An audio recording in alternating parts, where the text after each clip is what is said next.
frente. Continuando então, na sequência, nós temos umas pequenas referências que eu coloquei aí sobre a Bíblia e a ciência.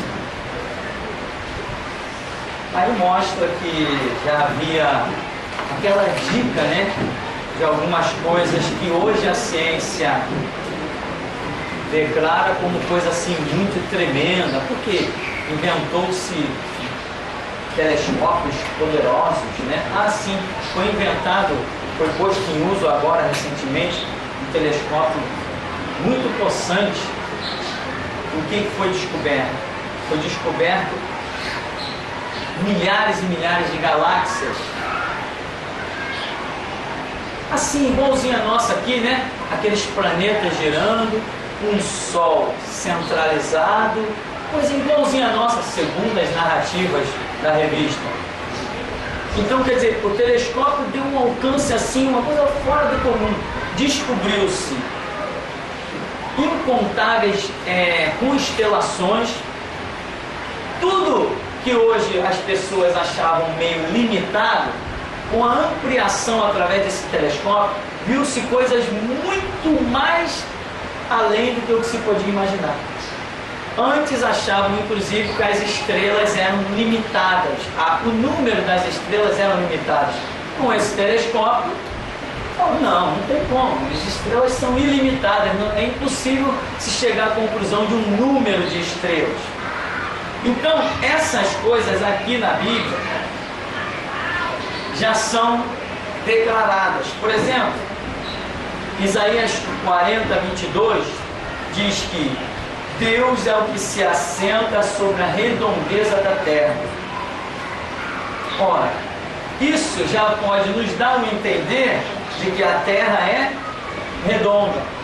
Mas a terra ser redonda, esta declaração já custou a vida de muita gente. No tempo que a Igreja Católica dominava, na Idade Média, a Igreja Católica ela achava que ela tinha todo o conhecimento. O papado representava a divindade. A lei era a Igreja Católica. A Igreja Católica é que dizia, vive ou morre. A Igreja Católica que dizia, solta ou prende. Era a Igreja Católica que fazia isso.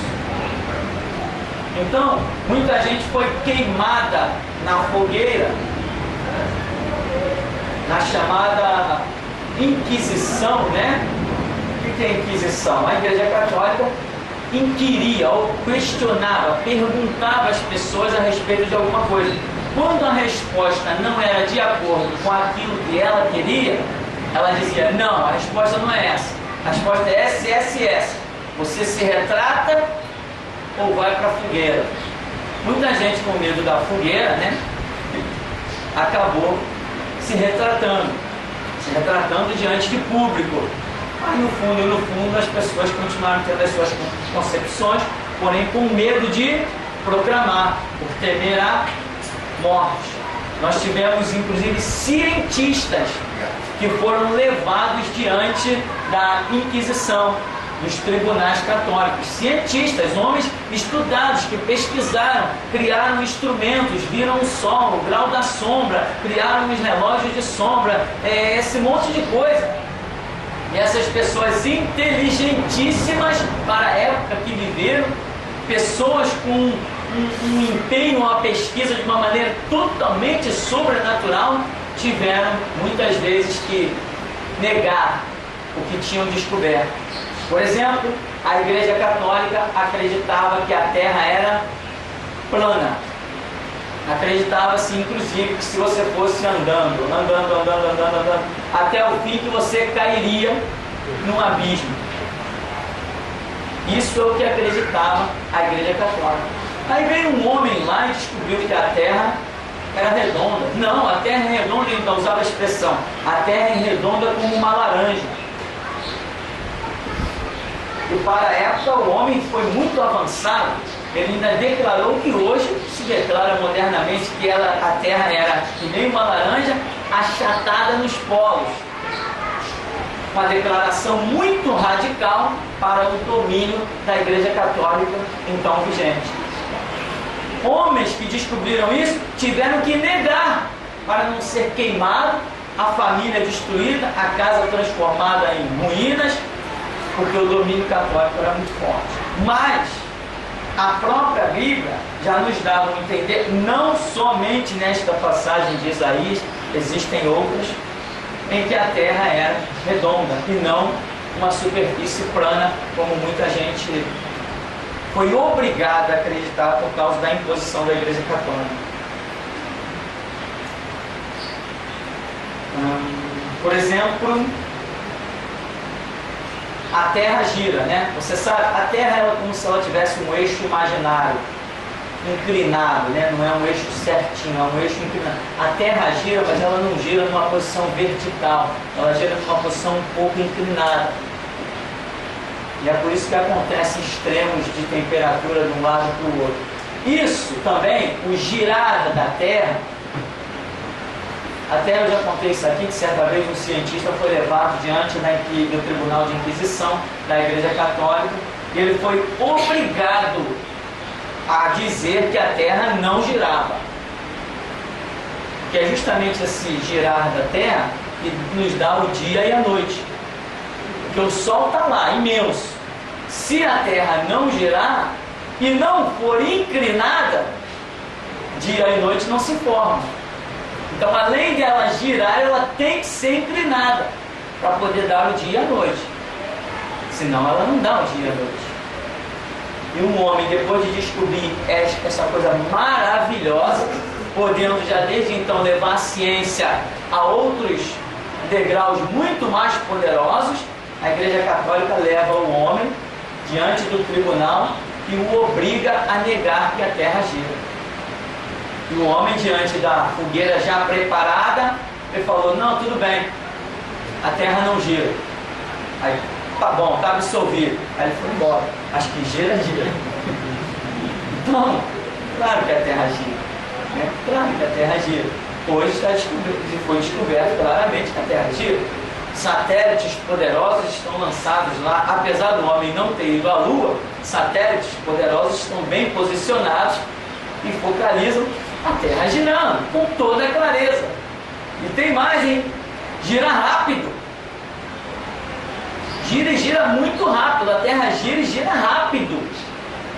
É uma coisa impressionante. Só mesmo pelo poder de Deus. Porque você nem percebe que a Terra está girando. E ela gira e gira rápido. Põe rápido nisso. Aliás, e não só a Terra se movimenta, mas todo o sistema de galáxia que nós estamos envolvidos nele, a chamada Via Láctea, né? Acho que é isso.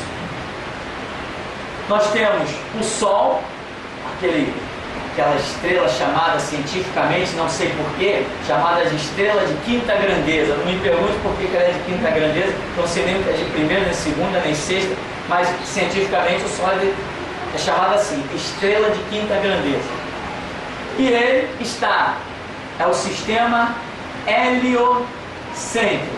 O Sol é então o centro do nosso sistema solar. Aí aqui em volta disso tudo, né, tem Mercúrio, Vênus, aí Terra, Marte, Júpiter, Saturno, Urano, Netuno, Plutão. Já descobriu-se outros planetas que também fazem parte desse sistema. Tudo ali girando que nem um grande brinquedo infantil, de uma maneira fantástica, e nada sai da sua órbita, tudo ao mesmo tempo que gira em torno de si, gira num outro movimento chamado translação. Rotação é o movimento em torno de si, e translação é, ao mesmo tempo que está girando em torno de si, ainda está se movimentando. Acho engraçado quando eu lembro dessas coisas. Então,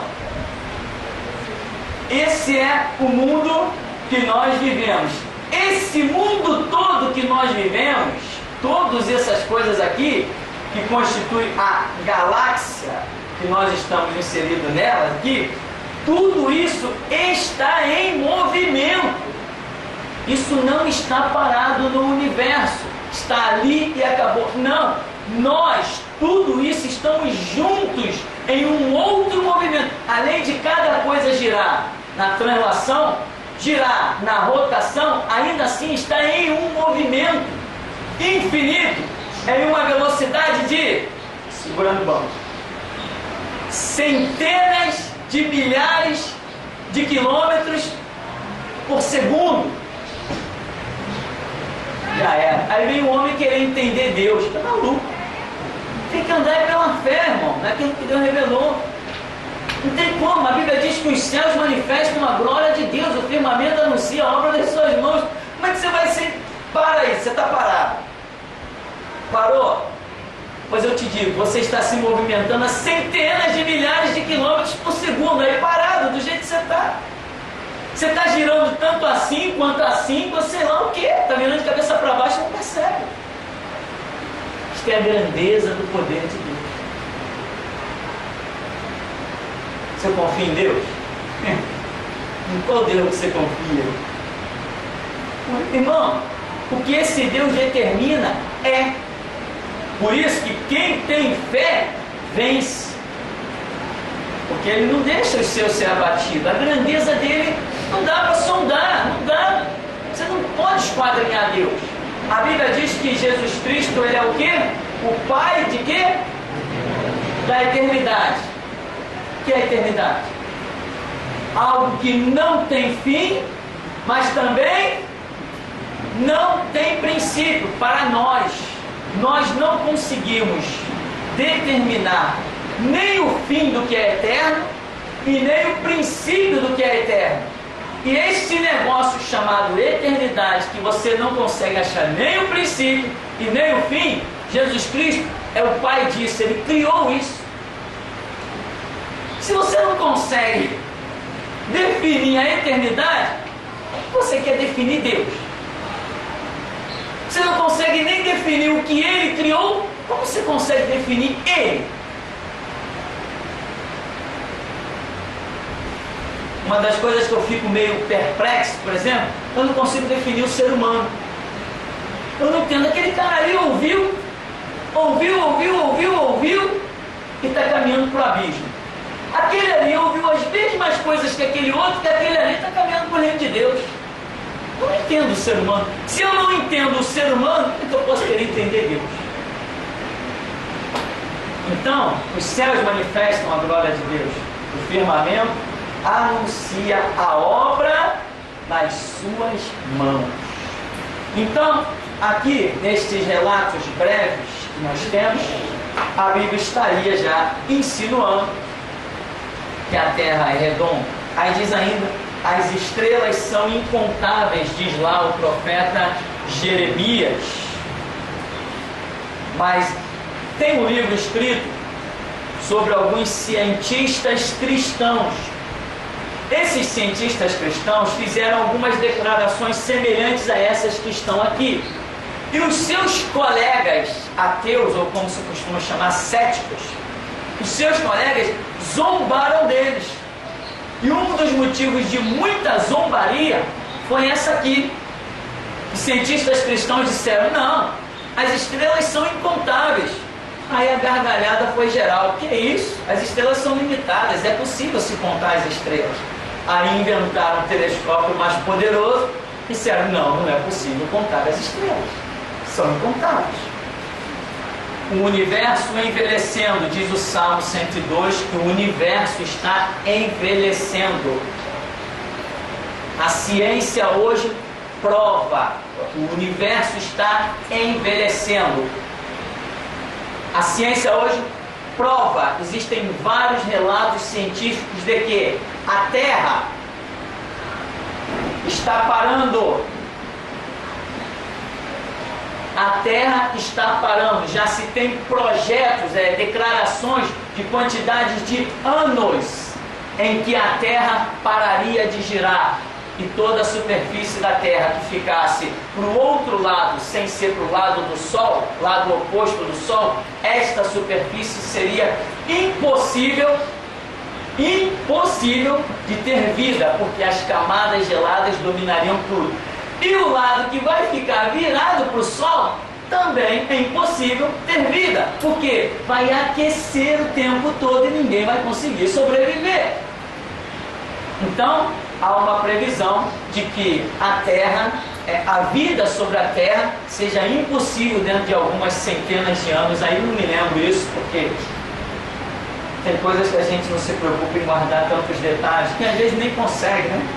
Às vezes a cabeça da gente já está tentando para outros detalhes. Então, o Sol, por exemplo, hoje, quando se fazem certas filmagens do Sol, com telescópios poderosos e muito poderosos, porque para olhar para o Sol não é qualquer coisa.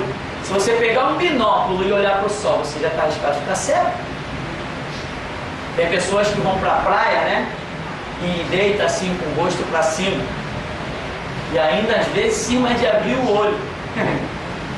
Arriscado de ficar cego, meu irmão. A sua retina não suporta a luz do Sol diretamente. Você não suporta. O Sol, hoje já está provado que ele tem várias manchas negras. E os cientistas estão vendo que cada ano que passa, essas manchas negras vão aumentando. E eles dizem, o Sol está se apagando. Se o Sol se apagar, toda a Terra seria coberta de gelo. Então, não teria condições da vida sobre a Terra. A Bíblia diz que o universo está envelhecendo. E tantas outras coisas que são ditas aí. Por exemplo, um cientista alemão chegou até a uma conclusão de que se o número de habitantes sobre a Terra chegasse a 7 bilhões. Se o número de habitantes sobre a Terra chegar a 7 bilhões, as camadas tectônicas, o solo aonde nós pisamos normalmente, não suportará esse número de habitantes sobre ela. Que as camadas tectônicas iam se romper. Já seria um caos tremendo. Pessoas seriam tragadas, iam afundar. Nós estamos perto disso aqui. Nós não chegamos lá, mas estamos perto. Só que não precisa se assustar. Deus é tremendo. O que está previsto sobre a Terra? O milênio, que é a restauração de todas as coisas. Então Deus projetou realmente o universo para envelhecer no tempo certo. Agora que as coisas estão chegando ao fim, o Sol está apagando, a Terra está parando de girar, o número de habitantes está chegando a 7 milhões, as camadas tectônicas, segundo alguns cientistas, não vão suportar. Deus está dizendo, é agora. Agora ele vem e restaurará toda a Terra. Isso é tremendo.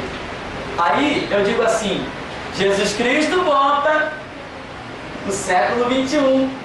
Aí o camarada, muito sábio, me manda e-mail assim, esse cara deve ter estudado muito. Pastor, você é mais um herege. Daquele dia e hora ninguém sabe, e nem eu. Mas que ele vem no século 21 tem. Eu também não sei. Por enquanto eu não sei. Mas que ele vem no século 21 vem. Assim vem. Nada mais é suportável os segmentos sociais se transformarem em lixo. As coisas estão um horror. Não dá nem para falar muito. E o próprio sistema está envelhecendo. Aqui a Bíblia diz também que existe fogo no interior da terra. Está lá no livro de Jó. Os cientistas já descobriram que o interior da Terra ainda é muito quente. E uma prova muito legal disso aí são os vulcões, né? Quando existem aquelas erupções vulcânicas, o que sai do interior da Terra mesmo? É fogo, meu irmão. E fogo que não adianta bombeiro jogar água, não. A coisa vem tão quente que só naturalmente para ela esfriar.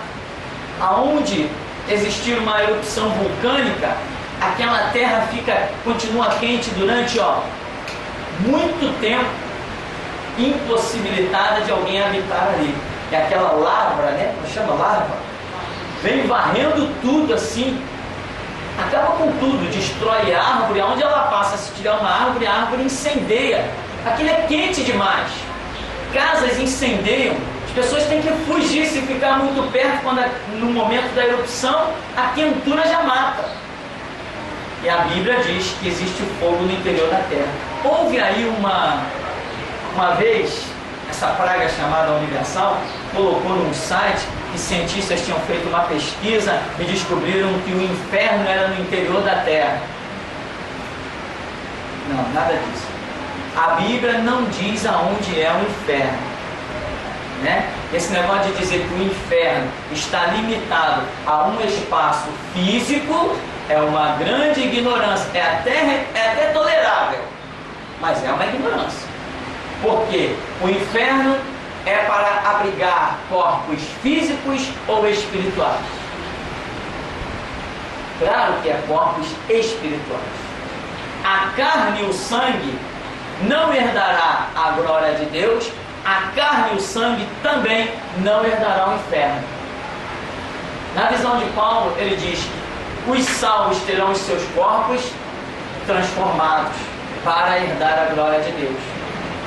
Não é carne e sangue que vai entrar no reino de Deus. E nem é carne e sangue que vai sofrer uma condenação eterna. Salvos ou condenados, nós seremos transformados em um corpo incorruptível. O que é incorruptível? Que não se degenera. E este corpo estará ou no paraíso ou no inferno. Primeiros estágios, né? Depois tem a glória de Deus, depois tem o lago de fogo e enxofre, enfim. Mas aqui no inferno habitarão corpos espirituais. Então eu não posso ter um corpo espiritual aprisionado por um local físico. Não tem como. O que é espiritual atravessa lugares físicos. Então, o inferno não pode estar detido ao interior da terra. O inferno, que é algo espiritual, inclusive Jesus disse, preparado para o diabo e seus anjos, não pode estar detido no interior da terra. Aí a Universal colocou lá uns gritos, que cientistas ouviram gritos vindo do interior da terra e não sei o quê. Aí eu fui lá ouvir também, estava na internet, quando eu fui ouvir, não vi nada de grito. Eu vi uma bagunça lá, mas não identifiquei nada como grito. Não vi nada, nenhuma lógica, nenhuma palavra conexa, não vi nada, né? E eu sei o que é um grito. Meus ouvidos estão acostumados a saber o que é um grito. Eu não vi nada. Quer dizer, aí teve não sei quantos acessos lá no site da Universal por causa dessa baboseira. O inferno não é algo físico e também não está detido a um espaço físico. Mas no interior da terra existe fogo. Embora lá não seja um inferno. O frio vem do norte, né? A Bíblia diz que a ciência prova que as massas frias se deslocam da região norte e vão invadindo toda a terra. Só detalhezinhos, né? Para mostrar que a Bíblia está na frente. O vento vem do sul, né? Então, veja bem o mistério e a diferença. O frio vem do norte, o vento vem do sul. Frio e vento é a mesma coisa? Não, não é a mesma coisa. Frio é frio, vento é vento. A terra suspensa no ar. A terra está, apesar dos hindus, né, dizerem não, a terra está apoiada em 3 elefantes gigantes, e esses 3 elefantes estão apoiados em uma tartaruga gigante. Eles só não disseram em que a tartaruga está apoiada, mas, entendeu? Disseram isso, que a terra se apoia em 3 elefantes e os 3 elefantes se apoiam em cima de uma tartaruga gigante. Eu não sei em que a tartaruga está apoiada, isso eles não disseram. Mas não, a Bíblia nos ensina que a terra está suspensa no ar. E hoje a ciência já foi lá e fotografou E não viu elefante, não viu tartaruga, não viu nem jardim zoológico lá. Então, fazer o quê? O ar tem peso. Quando eu estudei uma matéria chamada física, esta matéria revela que todos nós carregamos sobre a nossa cabeça o equivalente ao peso de um automóvel. Você é forte, irmão, fica feliz, vai. Mas não tenta pegar o seu automóvel não, você não vai conseguir. O ar tem um peso. E esse peso que está sobre a nossa cabeça, exatamente do ar, ele é o equivalente ao peso de um automóvel. Ou seja, Deus já projetou tudo dessa maneira. Se você engorda muito, aí junta o peso do automóvel com o seu peso, aí que começam os problemas. Ai, minha dorzinha aqui, minha dorzinha ali, porque você já tem peso sobre a sua vida. Você não pode fugir muito dessa estrutura, entendeu, irmão? Ah, pastor, quem vai abrir uma academia na igreja? Futuramente, se puder, a gente até abre. Mas enquanto isso, você vai controlando aí, entendeu? Ao invés de comer 5 colheres de feijão, come só 3, diminui o arroz, caminha, anda. Senão daqui a pouco todo mundo está carregando um automóvel, você está carregando 10. Aí não tem estrutura que aguente. Tudo já foi projetado de acordo, né? Então, irmão, caminho e tal, deixa a questão estética para lá, por enquanto. Então, o ar tem peso. O ar quente, ao invés de descer, ele sobe. Você já viu um balão? Por que o balão sobe? Porque alguém põe ali uma bucha, né? Acende, taca fogo naquela bucha. Aquela bucha aquece o ar que está dentro do balão e vai impulsionando ele para cima. O ar quente força para cima. Até aqueles balões gigantes, já viu que as pessoas têm aqueles maçaricos que acendem aqueles... Pessoas viajam em balão, você já viu? Vai só dando pressão ali, vai aquecendo o ar de dentro do balão e vai embora, o vento vai levando. O ar quente, a tendência dele é subir. O ar frio, a tendência dele é descer. Então, quanto mais frio, maior a pressão exercida sobre o seu corpo. O vento se movimenta em círculos. Aliás, isso aqui fica tão claro quando a gente vê aqueles ciclones nos Estados Unidos, né? O camarada filma e ele filma todo o ciclone. Aí você vê aquilo direitinho assim, né? Aquele vento, aí você enxerga casas voando aqui dentro, automóveis, motocicleta, coisa incrível. A força do vento é tanta que uma vez eu vi vários carros que passavam assim, ó, no meio daquele vento, automóvel.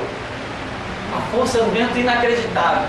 Então, o vento sempre se movimenta em círculos. Sempre. Só que às vezes esse círculo, o diâmetro desse círculo é menor e às vezes o diâmetro desse círculo é maior. O vento está... Por exemplo, teve aí nos últimos dias uma ventania terrível. Diz que multaram até o vento que ele passou a 90 km por hora. Uma ventania terrível. Choveu e ventou. Aí quando eu estava vendo o repórter, no mesmo momento em que a tempestade aconteceu no Rio de Janeiro, ela aconteceu em Minas Gerais e também aconteceu em São Paulo, é mais ou menos para cá, né? São Paulo. Hã? Aí eu falei assim, no mesmo horário, quer dizer, o que estava acontecendo? O diâmetro do movimento do ar era tão grande que ao mesmo tempo que ele passava em São Paulo, ele passava em Rio, ele passava em Minas, ele vai girando. Exatamente no mesmo horário, dizia a reportagem, São Paulo, Rio e Minas Gerais sofreram as mesmas catástrofes. Caiu poste, caiu árvore em cima de carro, morreu gente, alta tensão foi arrebentado, fios de alta tensão, foi uma catástrofe, fiquei horrorizado, caiu um muro, até aqui na Central do Brasil caiu um muro. Então, o vento se movimenta em círculos, mas muita gente acredita que o vento ele vem numa direção como se fosse um corredor, como se ele tivesse canalizado. Na verdade não, o vento ele vem girando. Pastor, algum tempo atrás, eu vi uma pregação sua que parece que teve um missionário aqui no país, e parece que ele disse que a revolução do Evangelho sairia daqui, dessa nação, exclusivamente.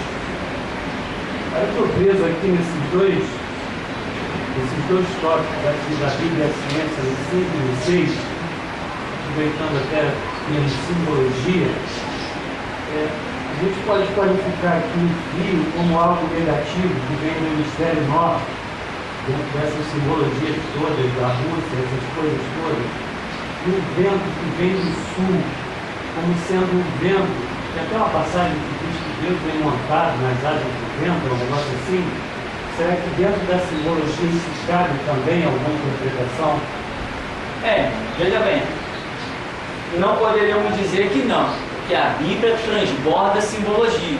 Então, se nós examinarmos esses textos aí que temos como referência, pode ser que a gente venha descobrir isso aí que o irmão está comentando. Por exemplo, eu ainda não parei, ou não me chamou a atenção o texto para essa questão da simbologia. Não me parou, mas está aí já uma fonte de estudo e pesquisa que a gente pode chegar. Eu não vou nem entrar em detalhe porque eu não atentei no contexto do texto para a questão da simbologia.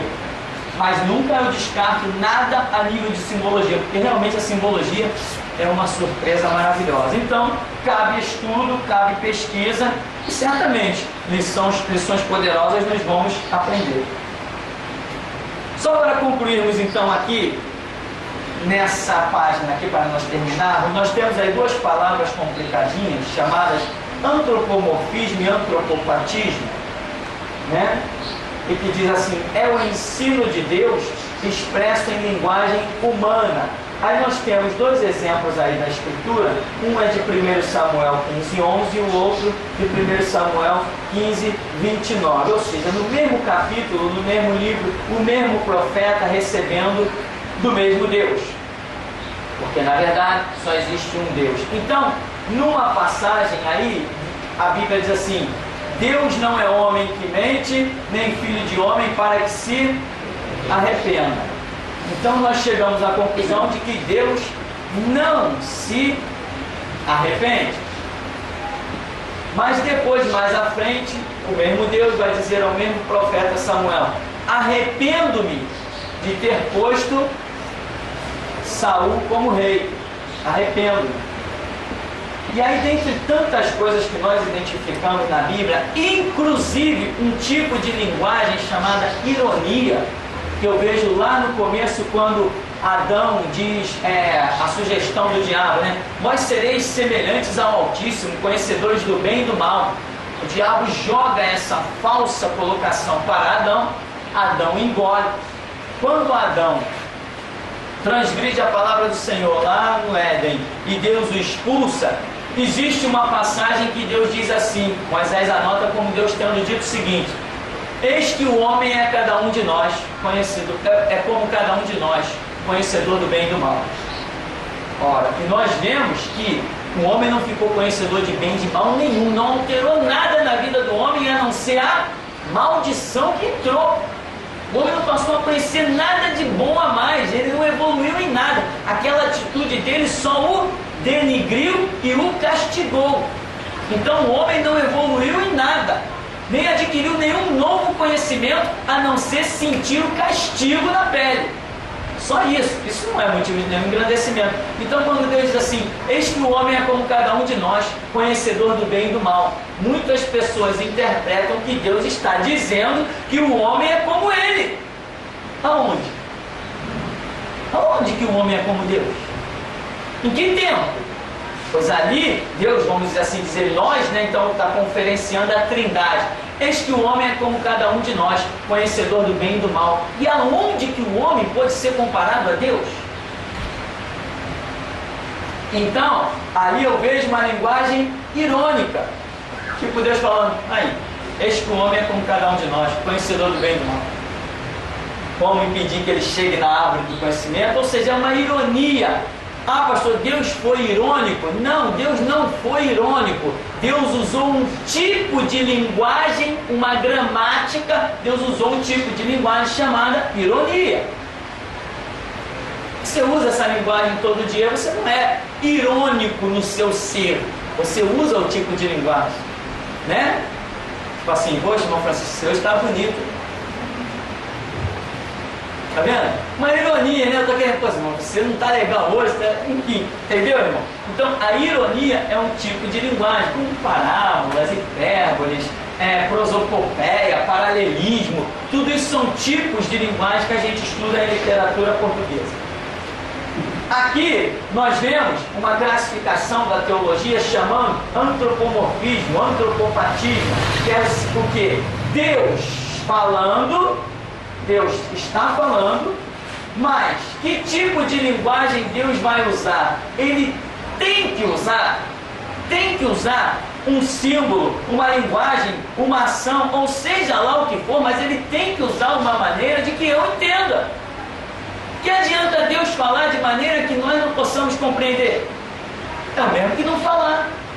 Ou Deus poderia nos cobrar de algo que Ele não nos deu um entendimento? Ele não seria justo, Ele seria injusto. Deus não pode julgar um homem pela ignorância. Deus tem que julgar esse homem pelo conhecimento, pela lógica, pela razão. Quem nunca ouviu falar no nome de Jesus Cristo pode ser condenado por negar Jesus Cristo? Nossa, o cara nem ouviu falar, como é que vai ser? Ah, você não serviu meu filho, vai para o inferno. Que filho? Eu nunca ouvi falar de filho nenhum. Então o critério de julgamento será outro. Agora, quem conheceu, ouviu o Evangelho e deu as costas, aí o critério é aquele, negou meu filho. Mas quem não? A tribo indígena lá no meio da Amazônia. Aí vai Deus, condena essa tribo toda aí porque não serviu meu filho Jesus. Pá! Aí os índios vão dizer assim, que filho? Que Jesus? Então o critério terá que ser outro, senão Deus não é justo, ele é injusto.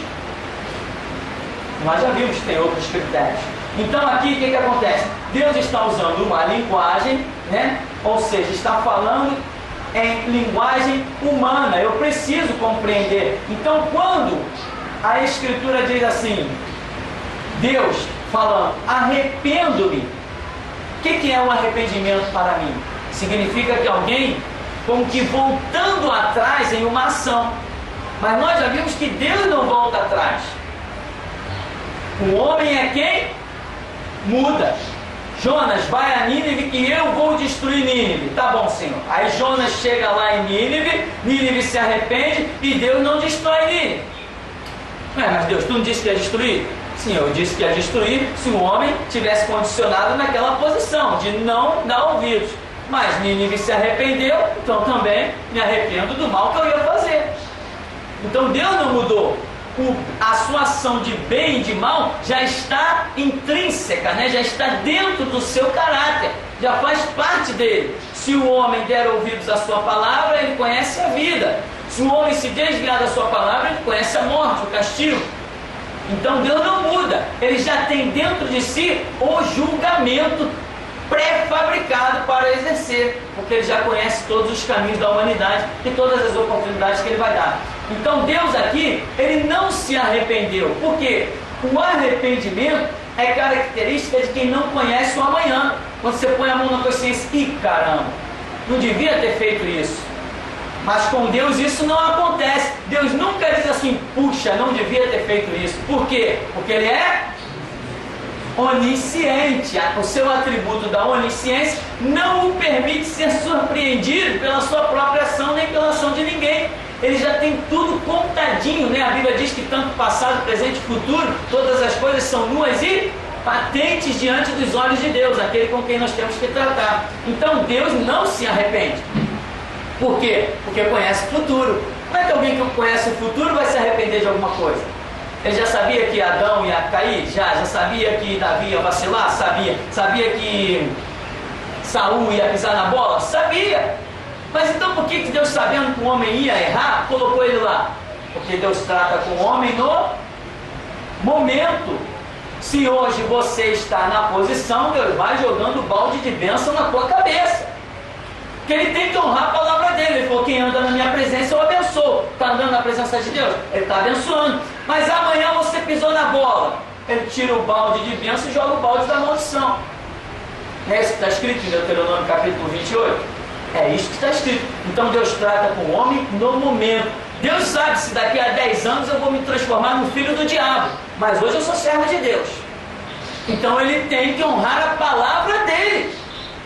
Ele diz que se eu honrar o seu filho e o sangue do seu filho, que ele também ia me honrar, que ele também ia me exaltar. Então hoje eu estou na presença de Deus. Ele tem que cumprir a palavra dele. Agora, se daqui a 10 anos eu vacilar, ele também vai cumprir a palavra dele, que é de puxar o meu tapete e me entregar a própria sorte. Então, Deus fala em linguagem humana. Nós compreendemos o que está sendo dito, porém a tradução deixou a desejar, porque muitas vezes a palavra traduzida, a palavra no original, como por exemplo essa própria versão diz, pesou-lhe no coração, ponderou Deus sei lá o que, mas o original muitas vezes não é encontrado. A questão de idioma, transliteração, tradução, muitas vezes no idioma onde a palavra foi escrita no original, nós não achamos uma palavra correspondente no nosso idioma. Muita gente ignora isso. Está aqui escrito. Está nada, irmão. Está escrito depois de tu estudar, pesquisar, orar. Quando Deus revela, aí está escrito. Enquanto Deus não revelar, não tem nada escrito. Eu fiquei orando, pensando, o que há na igreja hoje em dia, que antigamente era diferente. Eles oravam, o povo caía e consumiam o nosso igreja. Hoje a gente vê inimigo atacando a gente pede, Senhor, cai a fogo do céu, consuma os igreja. E eles continuam praticando a gente. O que há entre nós? Principalmente aqui, que nós seguimos Deus vivo, sem mistura, puro, santo. Chove aqui e seca aqui, aquela relva. Deus fazer cair, chega aqui e seca ali. Cai aqui e seca ali. Agora a gente vê esse povo querendo invadir a igreja, contra-atacar. O Senhor tem que desligar a caixa de som. Por quê? O que acontece? Nós sabemos. Para mim, isso tinha que vir aqui e cair fulminado, no meu modo de pensar. Porque ele está contra-atacando a palavra de Deus. Entendeu? Entendendo. Eu fico orando e falando, Senhor, eu até fico questionando, Senhor, o que está acontecendo na nossa vida? Nós não somos mais o mesmo, igual os homens antigamente? Os profetas? Certo. O que eu penso sobre essa questão? O que eu imagino? Às vezes, nós achamos que o julgamento de Deus tem que ser naquele momento. Existe essa questão. Por exemplo, não teve um rapaz que disse que tinha um carro lá estacionado na porta dele e não estava em porta dele nenhuma, por quê? Porque a rua é pública, nós não podemos estacionar o carro, a lei, o Detran diz que não podemos estacionar o carro em cima das calçadas, que a calçada é para o pedestre. Então não tinha nada na porta dele, não tinha nada, mas ele não veio aqui, não botou o carro ali na porta, eu deixa ele. No dia seguinte, a minha esposa teve um sonho com um camarada. Eu falei, tá vendo? Deus tem seus planos.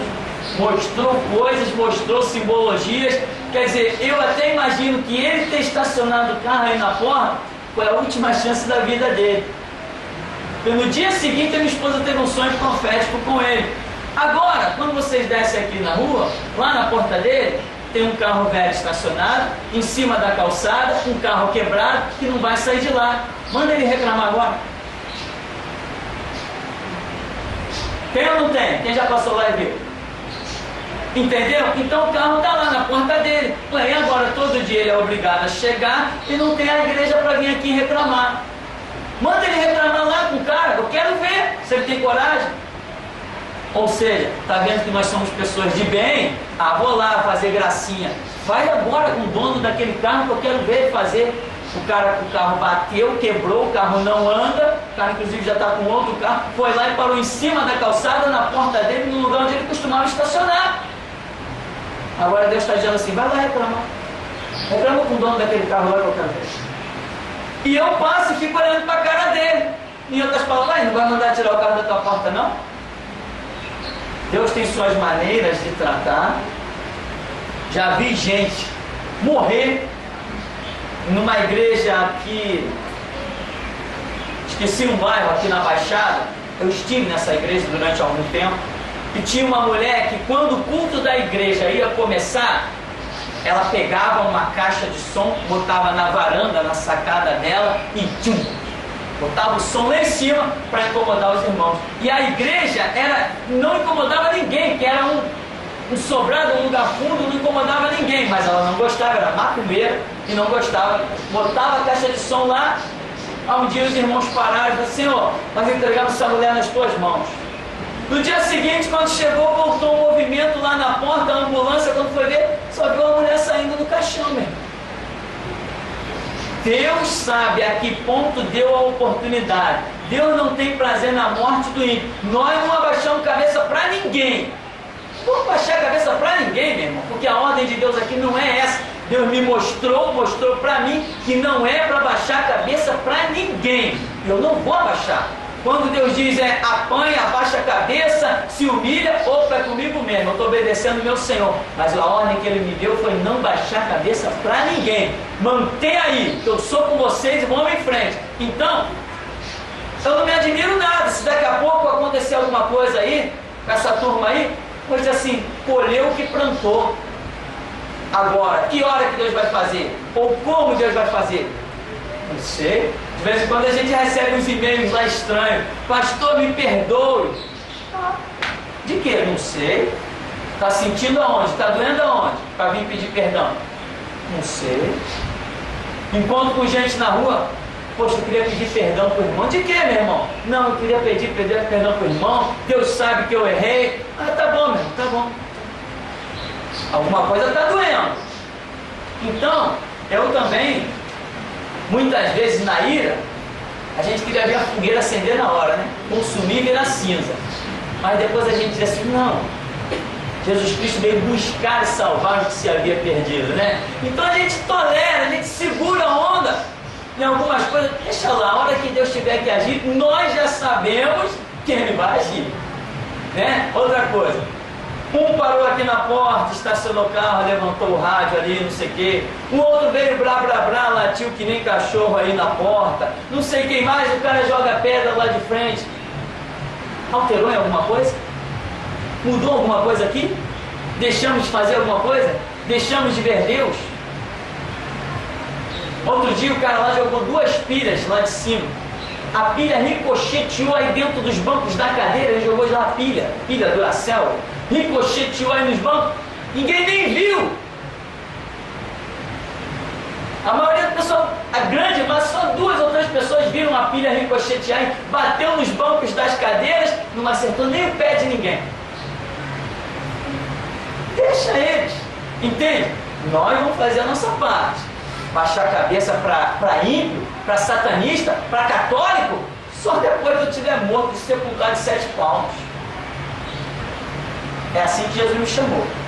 É assim que eu vou andar. E Deus me deu aquele sonho para eu não ter dúvida. Que eu vinha pela rua e eu tentava, a rua estava tomada de trabalho de macumba. E eu tentava não pisar nos trabalhos. Porque tipo assim, não quero incomodar. Eu via pai de santo, eu via um monte de gente prestando reverência, tudo que era religião. E eu tentava não pisar nas macumbas. Chegou uma hora que eu falei: não tem jeito, onde que eu vou pisar? Aí eu saí pisando por cima de tudo. Aí Deus falou assim: não vai ter jeito. Não vai ter jeito, vai ter que encarar, vai ter que pisar. Aí no final eu pegava uma vassoura e saía quebrando tudo, juntando tudo e tacava fogo. Pastor, essas perseguições aí da igreja pode ser até... Deu o microfone. Pode ser preparação de Deus, preparando a igreja dele, ou provando para dias piores, né? Pode vir, né? Também. É uma observação interessante, porque nós muitas vezes estamos acostumados, irmão. Entrou na igreja, a gente não se mete com ninguém. Estamos aqui dentro, é particular, pagamos impostos, né? Teve até um camarada que disse assim: isso aí é uma igreja clandestina, duvido que isso aí tenha documento. Eu queria pegar o documento e lá esfregar na cara dele, mas não interessa. Não tem que dar satisfação a ninguém. Entende? Pagamos impostos, estamos em dia com nossos impostos. Pode quebrar a rua aí na frente, procurar gato de água que não vai achar. Pode mandar a Light vir com o seu amperímetro aqui dentro, medir o relógio de luz que não vai achar gato. Entendeu? Pode mandar vir, pode quebrar tudo aqui que não vai achar gato. Entende? Gastamos, consumimos e pagamos. Pagamos tributo. Tudo que a gente compra compra, temos nossas notas fiscais, não roubamos nada, não defraudamos nada. Se o cara da loja quiser dar um desconto, é muito bem-vindo, mas se ele não der, a gente compra. Então, não dependemos de nada. Agora, estamos acostumados a chegar, entramos na igreja e está tudo bem. Nós não estamos acostumados de cachorro vir latir na porta. Esse já pode ser mais um preparo para o nosso espírito, para o nosso fator psicológico. Amanhã depois, muitos irmãos vão estar aqui dirigindo igrejas, dirigindo trabalhos. Quem sabe eu posso não estar aqui em algum momento e vocês vão estar prontos. Quando alguém vir latindo, pode latir aí fora, não pisa aqui dentro. Acabou. Deixa o cara latir, aumenta o som, deixa o cara latir. Tudo é um fator psicológico que nos prepara. E nós já vimos que final de dispensação é guerra. Tem aquela passagem também que um dos discípulos fala, até quando não julgas o sangue, né? Esses, né? Sim, interessante. Os mártires debaixo do altar clamando: Deus, até quando tu não julgas o nosso sangue derramado sobre a terra, daqueles lá que nos fizeram mal? Espera. Amém? Não vou fazer isso não. Espera. Toma aqui essas vestes de justiça, essas vestes de santidade. Espera. Até que se complete o número dos nossos conservos. Então, muitas vezes eu achava assim: poxa, aquilo ali já era, já perdeu as suas oportunidades. Mas Deus tem seus planos. Outra coisa que eu aprendi, inclusive, algo que Deus mostrou de uma turma que saiu daqui. Vocês sabem muito bem, teve uma turma que saiu daqui, poderia ter saído numa boa, cada um segue seu caminho, né? A igreja está de portas abertas, tanto para entrar quanto para sair. Jesus Cristo é Deus de todos. E essa turma, Deus revelou que ia deixá-los lutar até o fim, até que as suas forças se esvaíssem, que eles se cansassem, se desgastassem. Eu falei: meu Deus, quem ia projetar um castigo tão terrível como esse? Porque muitas vezes, né, uma pessoa começa a sofrer, começa a apanhar da vida, e ela vê na morte um descanso. E tem gente que Deus vai cozinhando ali, que não vai morrer. Toma. Um dia tira uma coisa, outro dia tira outra, outro dia tira outra, e vai deixando a pessoa sofrer. E ainda tem gente que não, Deus não faz isso. Faz. E como faz? Na outra ocasião, Jesus até orientou os discípulos dele, né, que espíritos sois, né, quando eles queriam clamar fogo do céu, para determinadas cidades que não receberam. Sim, né? João, Senhor, quer que peçamos que caia fogo do céu e consuma essa cidade? Não. Nesse momento aqui, não. Mas depois Jesus falou assim: quando vocês entrarem numa cidade e pregar, e essa cidade não ouvir o testemunho de vocês, sacode a poeira do pé. Haverá menos juízo para Sodoma e Gomorra do que para essa cidade. Irmão, nós estamos aqui estabelecidos, os muros de Deus estão aí, só passa quem Ele quer, os anjos estão na porta, se Ele quiser ferir, fere, cai ali fulminado na hora. Nós vamos seguir a nossa marcha, não interessa. Não estamos aqui para fazer amizade, nem boa política de vizinhança. Estamos aqui para fazer a obra. Não queremos incomodar ninguém, não queremos assunto com ninguém, não nos misturamos com ninguém. Temos um só Deus, essa é a nossa ideologia e é nela que nós vamos caminhar. Não adianta, todos os caminhos levam a Deus. Não. O caminho que leva a Deus é só o que eu estou. Jesus Cristo, o sangue do Cordeiro. Não reconheço outro caminho, e nisso a guerra é instaurada. Que as pessoas dizem: ele diz que o Deus dele é o único Deus. O meu Deus é o único Deus mesmo. Eu só prego um Deus e não reconheço o outro. Nós vamos seguir em frente, vamos adiante, entende? E deixa quem quiser latir, deixa quem quiser jogar pedra, e aproveite para jogar pedra agora, enquanto pode, aproveite, né? Então nós vamos em frente. Pode gritar, pode latir, pode botar o carro, pode buzinar, pode fazer o que quiser. Apenas a gente filma, temos máquina para filmar, a gente filma, depois a gente joga na internet. Católicos em fúria tentam deter geração Jesus Cristo. É coisa desse tipo. A gente faz a nossa parte, simplesmente isso. Então, meu irmão, vamos em frente. Tua vida está crescendo? Está sendo edificada? Vamos nessa. Jesus, você está sentindo Deus? Está preenchido aí no teu coração? A Bíblia se abriu diante dos teus olhos? Vamos em frente, meu irmão. Vamos em frente. Jesus recebia sempre um recado: Herodes disse que veio te matar aí. Olha, o Império Romano está de olho em você. Senhor, Judas teve uma reunião lá com o Sinédrio. Jesus viveu rodeado de ameaças. E quem impediu o ministério de Jesus? Amém? Então vamos parar por aqui. Vamos agradecer. Deus vive e todo-poderoso, nós te glorificamos, Senhor, nesta manhã, porque o Senhor é a nossa coluna de sustentação. O Senhor é a nossa redoma de proteção.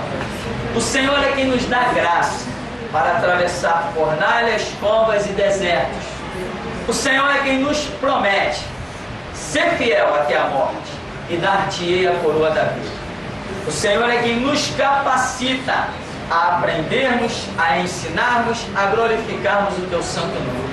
Por isso nós te damos graça nesta manhã e pedimos que o teu espírito de fortaleza, de sabedoria, de revelação, de conhecimento recaia sobre todos nós, Senhor, para que todos nós sejamos habilitados tanto a aprender quanto a ensinar, para que o teu nome santo seja glorificado. Ensina-nos, ó Deus, a sermos obreiros aprovados, que não tem do que se envergonhar, e maneja bem a palavra da verdade para a honra e glória do teu santo nome. Assim nos capacita, pois sem ti, ó Deus, nada podemos fazer. Assim agradecemos, em nome de Jesus. Amém. Amém. Vamos em paz em nome de Jesus.